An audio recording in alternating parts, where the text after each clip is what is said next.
देखिए, last class में हमने फेज स्पेस के बारे में पढ़ा था तथा उस फेज स्पेस के अंदर इस स्पेस का जो वॉल्यूम था, उस वॉल्यूम को निकालने का जो फॉर्मूला था वो हमने लिखा था। वो क्या था? dx dy dz dpx dpy dpz था।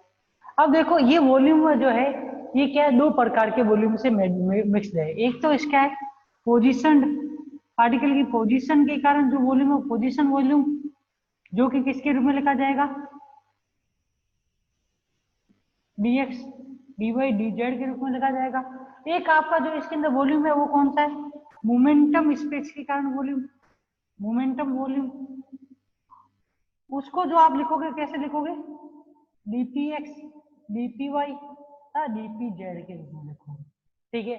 साथ ही साथ में जो एक स्मॉल फेज सेल जो होती है, आपने जो हमने फेज स्पेस के अंदर कोई भी अल्पांश टुकड़ा लिया है तो उस अल्पांश टुकड़े का जो आयतन है वो हम किससे?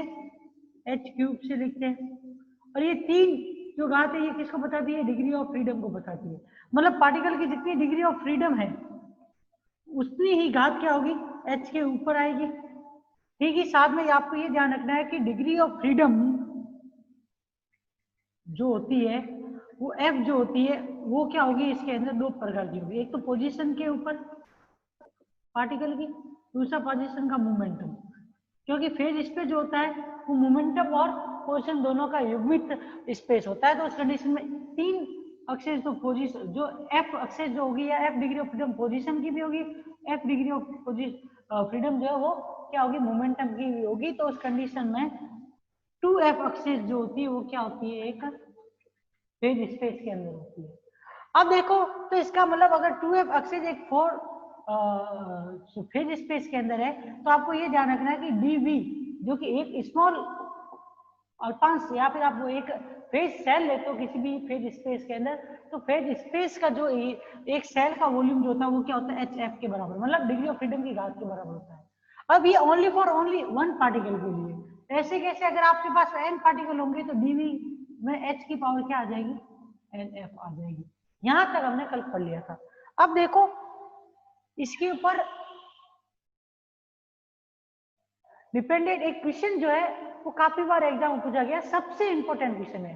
वो क्वेश्चन आपको आना बहुत ज्यादा जरूरी है क्योंकि उसका उपयोग आपके आगे दो प्रकार के आप स्टैटिक्स पढ़ोगे, Dirac, Fermi Dirac, Bose, Einstein वगैरह, उन सब में क्या होगा? उसका यूज होगा, जो कि आपके इसके अंदर नंबर ऑफ स्टेट्स के ऊपर डिपेंड करता है। क्योंकि आप देखो फेज स्पेस के अंदर नंबर ऑफ स्टेट क्या था? v अपॉन dv था, जिसका मान क्या था? dx dy dz dpx dpy dpz upon h cube. ये वैल्यू थी इसकी, क्या थी ये वैल्यू जो थी इसकी, इस चीज की वैल्यू थी। यह एक किसी भी फेज स्पेस के अंदर नंबर ऑफ स्टेट्स को प्रदर्शित करती है। तो वैसे ही नंबर ऑफ स्टेट्स का एक क्या होता है? फॉर्मूला होता है। कोई भी पार्टिकल जो होता है अगर किसी फेज स्पेस में मोशन कर रहा होता है तो उस कंडीशन के अंदर उसके मोमेंटम और उसके एनर्जी के ऊपर डिपेंडेंट एक फेज स्पेस के अंदर नंबर ऑफ स्टेट्स का फॉर्मूला होता है, जो कि आगे बहुत ज्यादा यूजफुल होता है।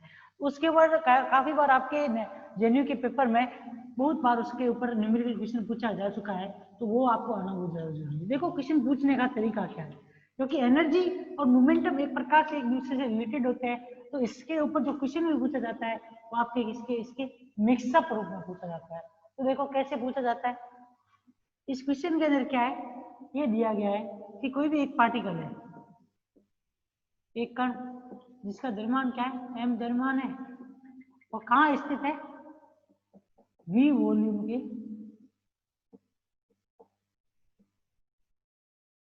फेज स्पेस में क्या है? ये स्थित है। ठीक है, v वॉल्यूम के फेज स्पेस में स्थित है। तो उस कंडीशन में आपको क्या करना है? एक तो एनर्जी 0 से E तक इसकी स्टेट क्या होगी की संख्या, फिर आप E से E प्लस DE तक जाओगे, और फिर आपको एनर्जी के रेस्पेक्ट में एनर्जी डेंसिटी जो इसकी स्टेट डेंसिटी होगी वो भी ज्ञात करनी पड़ेगी। स्टेट डेंसिटी क्या होगी वो हमें ज्ञात करनी पड़ेगी। जैसे ये एनर्जी के ऊपर डिपेंडेंट है, वैसे के वैसे मोमेंटम के लिए ये क्या होगा, P2। 0 से P के बीच में आपको क्या करना पड़ेगा, मोमेंटम के बीच में आपको क्या करना पड़ेगा, स्टेट की संख्या ज्ञात करनी पड़ेगी। फिर P से P प्लस dp रेंज के अंदर आपको क्या करना पड़ेगा, कण के फेज स्पेस के अंदर आपको स्टेट ज्ञात करनी पड़ेगी।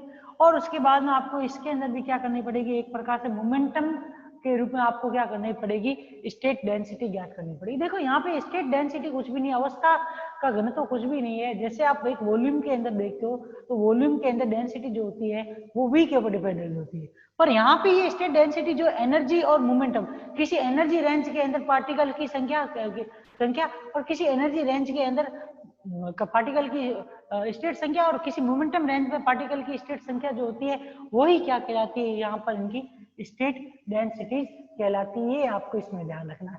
तो वो हम कैसे ज्ञात करेंगे अभी देखिए।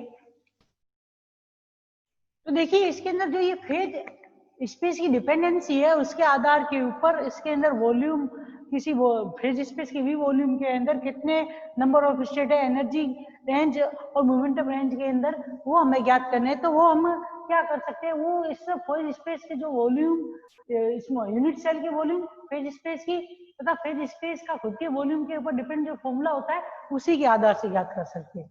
तो देखो जो भी पार्टिकल आपको दिया हुआ है m द्रव्यमान का, मान लो कि एक ही कण, और साथ में ये मान लो कि अगर इसका डिग्री ऑफ फ्रीडम 3 है तो उस कंडीशन में क्या होगा, डिग्री ऑफ फ्रीडम 3 होने की कंडीशन में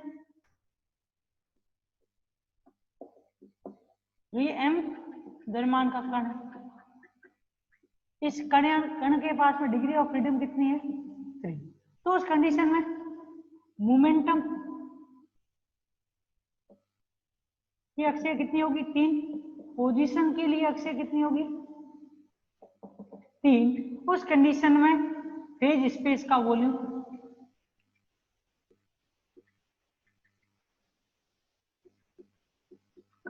क्या होगा, dx dp dx dy dz dpx dpy dpz। ठीक है, अब देखो यहाँ पे वॉल्यूम के दो हिस्से हैं, एक तो पोजीशन के ऊपर डिपेंडेंट, पोजीशन के लिए जो वॉल्यूम होगा वो v बराबर क्या लिखा जाता है, dx dy dz। अब मोमेंटम के अंदर जो मोमेंटम के रूप में आपको अगर वॉल्यूम लिखना है, किसी पार्टिकल के मोमेंटम स्पेस में मोमेंटम वॉल्यूम लिखना है, तो उस कंडीशन में आप क्या करेंगे, मोमेंटम स्पेस के अंदर आप एक रेंज p के अंदर क्या ले लोगे, p रेंज 0 से लेके p रेंज के अंदर एक क्या करोगे, गोले का निर्माण करोगे 3 डायमेंशनली, और इस गोले के अंदर इस रेंज तक जितने भी पार्टिकल इस p मोमेंटम या 0 से p मोमेंटम की रेंज के अंदर मोशन कर रहे हैं, उसका हम क्या कर सकते हैं, इस गोले के आयतन के आधार के ऊपर क्या लिख सकते हैं, उसका मोमेंटम वॉल्यूम लिख सकते हैं। मान लो अगर इस गोले का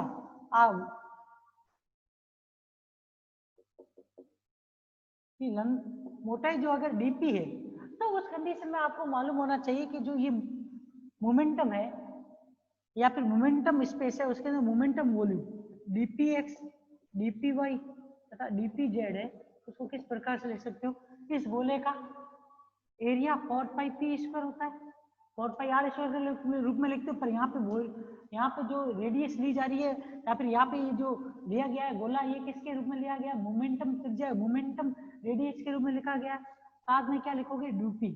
तो उस कंडीशन में, और इसका इंटीग्रेशन कहाँ से कहाँ तक होगा, 0 से p, तो आपके पास में क्या आ जाएगा, इसका वॉल्यूम 4πp²।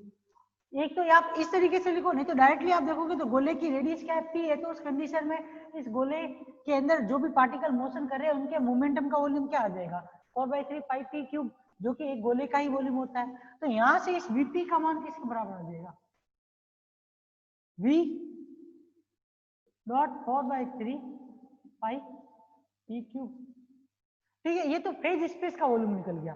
और आपको मालूम है फेज स्पेस में जो एक यूनिट सेल होती है, उस यूनिट सेल का वॉल्यूम क्या होता है, h³ होता है। अगर आपके पास में डिग्री ऑफ फ्रीडम 3 हो तो, और यहाँ पे हमने पहले से मान लिया कि जो पार्टिकल मोशन कर रहा है v वॉल्यूम के फेज स्पेस में, उसका डिग्री ऑफ फ्रीडम 3 है, तो यहाँ पे यूनिट सेल का वॉल्यूम क्या आ गया, h³।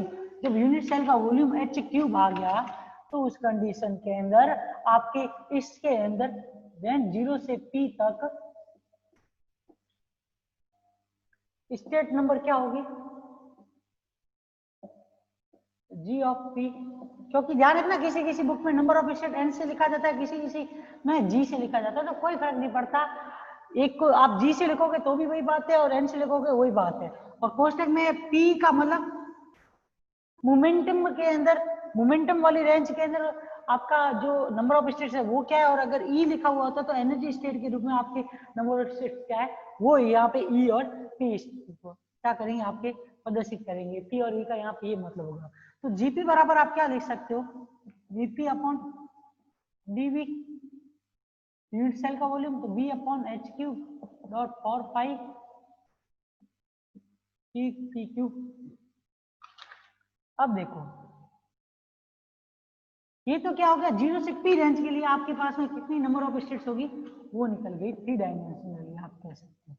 ठीक है, अब आपको रेंज कहां से कहां तक, p से p प्लस dp में स्टेट की संख्या ज्ञात करनी है, तो वो क्या होगी, इसका मोमेंटम के रेस्पेक्ट में अवकलन कर दो, तो d ऑफ gp तो आपको क्या आ जाएगा, v upon H cube into 4/3 pi into 3p square, 3 से 3 गया तो यहाँ पे d of gp is to आपके क्या आएगा, v upon H cube dot 4 pi square.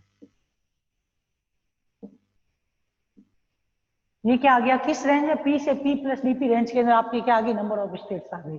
और अगर हम इसको इस प्रकार से लिखे dgp अपॉन dp, तो ये इज टू क्या आ जाएगा, v एच क्यूब डॉट 4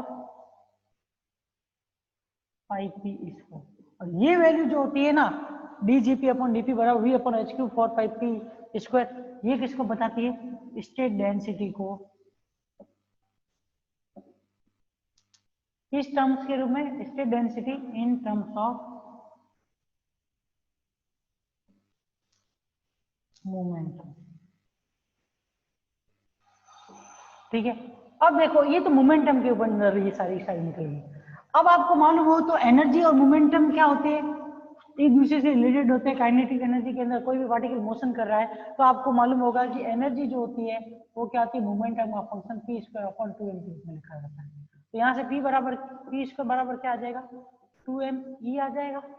अब इसका डिफरेंशिएशन करोगे आप, तो डिफरेंशिएशन करोगे तो 2p is to 2m de आएगा। तो यहां से dp और साथ में ये 2p dp आप देखोगे तो इंटीग्रेशन डिफरेंशिएशन करोगे 2p dp बराबर क्या आएगा, 2m de। तो यहां से dp बराबर क्या आ जाएगा आपके m de upon root 2 m e आ गया। और 0 से p रेंज में स्टेट जो थी वो क्या थी, n ऑफ p। अब देखो n ऑफ p और g ऑफ p दोनों ही एक बात है। ठीक है, वो वैल्यू क्या थी, v अपॉन एच क्यूब 4/3 पाई p क्यूब थी। ठीक है, अब यहाँ से p क्यूब का ये वाला p का मान इसमें यहाँ पर रख दो, क्योंकि p बराबर जो है वो आपके क्या है, रूट 2m e है। तो यहाँ से p की वैल्यू क्या आ जाएगी आपके n of e is to के रूप में, एनर्जी के फंक्शन के रूप में v upon H cube dot 4/3 पाई p का मान आपके पास में क्या आ जाएगा, 2m की पावर 3/2 e की पावर 3/2। ये वैल्यू आ गई। अब देखो, अब आपको ज्ञात किस, ये तो 0 से लेके ई रेंज में कुछ नहीं किया, मोमेंटम की जगह पे p की जगह पे उसको किसके रूप में, एनर्जी के रूप में रखा, तो आपको क्या मिल गया, 0 से ई रेंज के अंदर क्या मिल गई, स्टेट्स की नंबर मिलेगी। इसी प्रकार से ई से लेके अगर डी ई रेंज में लिखना चाहेंगे तो इसका हमको क्या करना पड़ेगा, अवकलन करना पड़ेगा एनर्जी के सापेक्ष। तो N dash E equals to आपके पास में क्या आ जाएगा, V H cube dot 4/3 pi कोष्टक में 2m की पावर 3/2 डॉट 3/2 e की पावर 1/2 जी। 2 से ये 2 बार गया, 3 से ये 3 गया।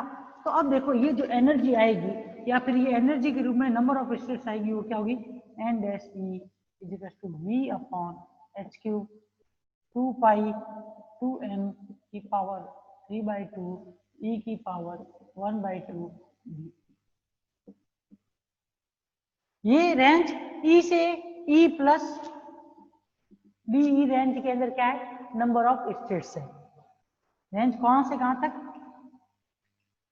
E से E plus BE energy range के अंदर नंबर ऑफ स्टेट्स।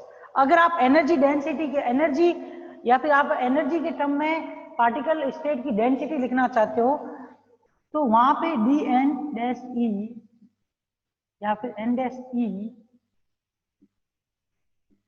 की बराबर आप क्या लिख सकते हो, v upon H cube dot 2 पाई कोसेक 2m की पावर 3/2 e की पावर 1/2।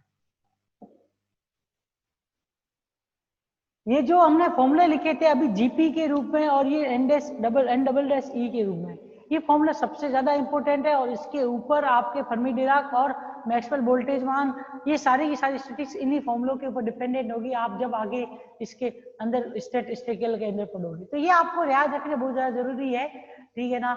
इसके आगे का नेक्स्ट क्लास में हम पढ़ेंगे, ठीक है।